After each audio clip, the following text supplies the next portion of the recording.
Hi. First, I asked the Tree Oracle for 3 takeaways from this last week's events. Could Armageddon be on the horizon? What have we learned about our dear leader that we didn't know already? What will be the consequences of this war?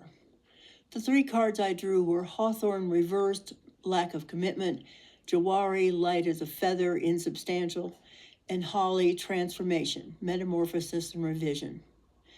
What these cards tell me is that the Orange Man relates to everything as his own personal game show. Am I going to blow this country back to the Stone Age? Tune in at 8 p.m. tomorrow to find out. After he got into office a second time, rather than doing things to help the American people, he began playing with his power, insulting allies, imposing random tariffs, and trying to annex nearby countries. And then he started playing games with the world's most powerful military, and it was a rush. Wow, let's do it again. Then one of our so-called allies, who wanted their enemies destroyed and knew they couldn't do it by themselves, saw their chance and persuaded him, saying, "Now's the time, let's get rid of these dangerous guys once and for all."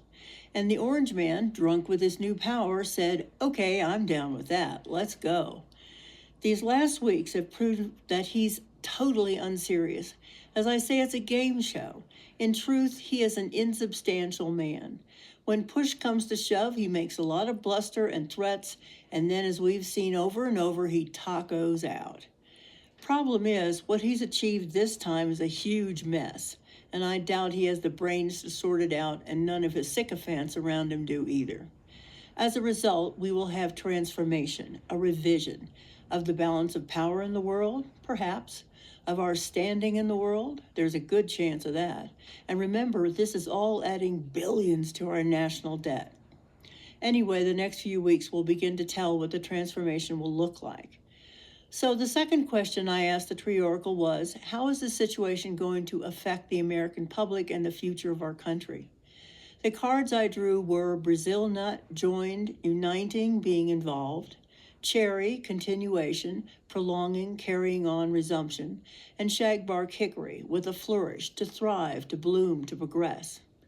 If I read these cards correctly, we the people will have learned that in order to assure the continuation of our nation, we must unite.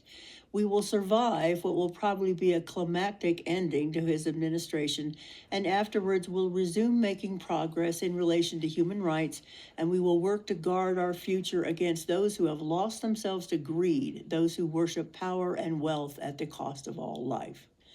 This is LauraJthe.Treetalker. Thanks for watching. Have a good weekend. See you next time. Bye.